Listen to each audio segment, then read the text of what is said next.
Hello YouTube world, Mac Daddy 1911A1 here with the Shade Tree Survivalist. Here's my latest drawing. The title of it is Contract Cancelled. I like it.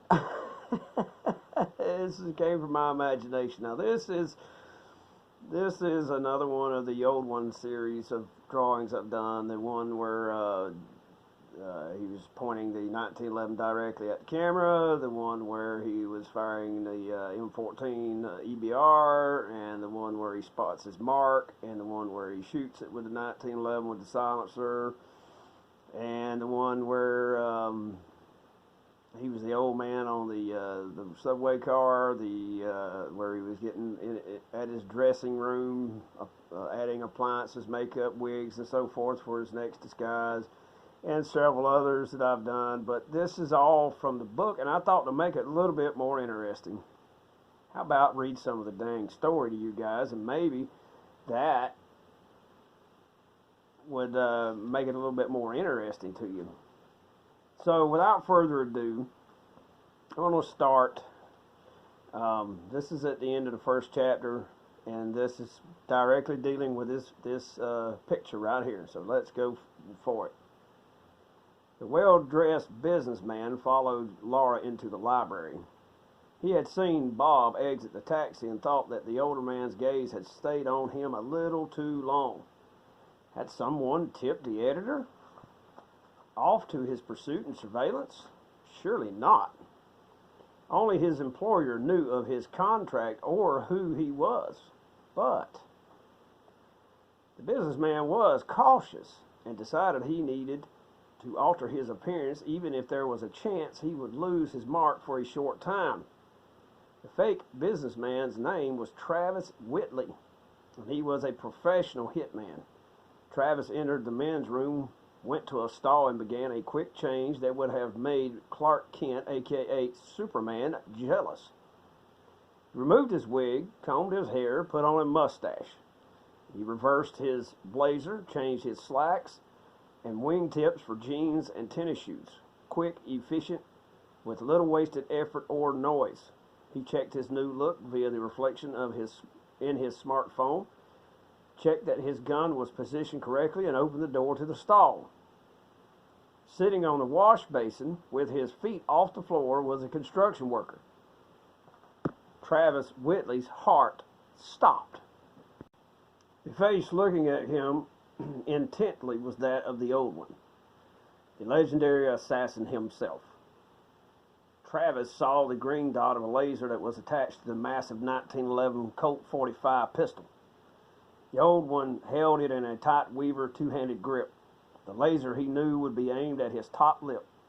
One shot from the massive 45 slugs would go through his teeth, continue through his head, and destroy his central cortex, killing him without so much as a twitch from his body, in an instant.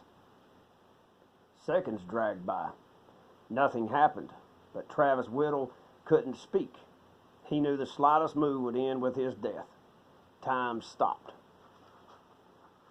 Finally, after a full 5 seconds, what to Travis felt like an eternity, the old one spoke. His tone was flat, emotionless, and all business. Travis Whittle, this contract cannot be fulfilled. The old one deliberately drew the word "not" out, making it clear he meant exactly that. He paused again and then flatly said, "It will not be fulfilled by anyone." Again, a pause. The old one snapped the thumb safety off. The snap in the silence of the bathroom startled Travis, and he involuntarily jerked. The old one spoke a final time. Understand?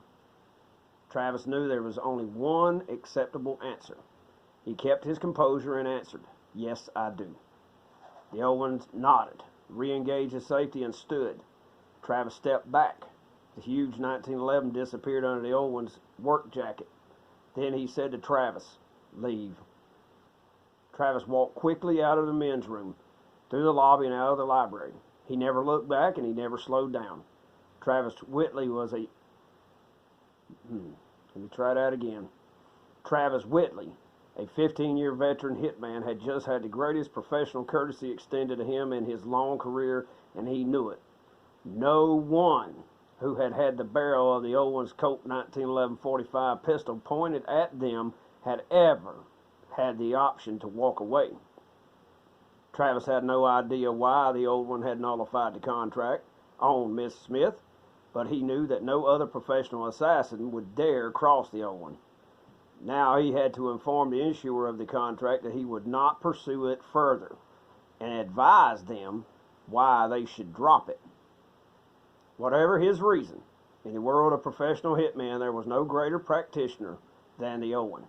His specialty was taking out scum and other hitmen.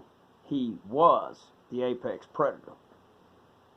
And there you go, ladies and gentlemen, just a little excerpt, not very much to it, but I thought maybe you guys might enjoy it. It's been a joy to write what I've written so far. I still got a long ways to go, but I'm still working on ideas and incorporating. There's going to be a rewrite there. The laser, it's got to come off. A few other odds and ends, but did you see how I tied in the earlier photograph or the earlier drawing from, with this one here, and basically showing you what he saw, except of course without the laser beam.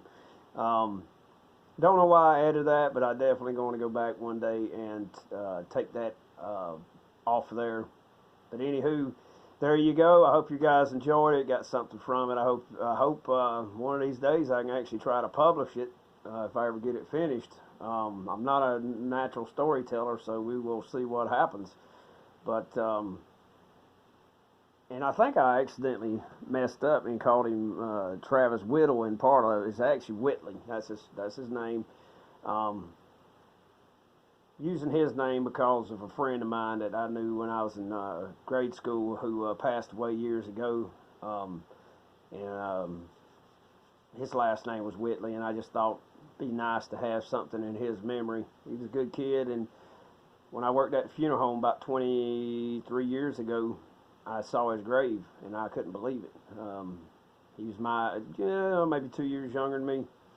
But anywho, yeah, I just thought, honor my the memory of a friend of mine, I might throw that in there. But anywho, there you go, guys. I hope y'all like the new drawing and the little story lesson, a little storytelling session there.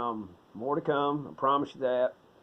But thank you very much for watching. This is MacDaddy 1911A1. And by the way, I started putting some of my stuff on DeviantArt, and I go by the handle Jedi 45 ACP, but I really don't do a whole lot on there. I just, something Fester introduced me to, and I've seen some artists that make us look so bad. I'm like, well, I'll put something up there, but these guys are freaking awesome. But anywho, there you go. Thank you very much for watching.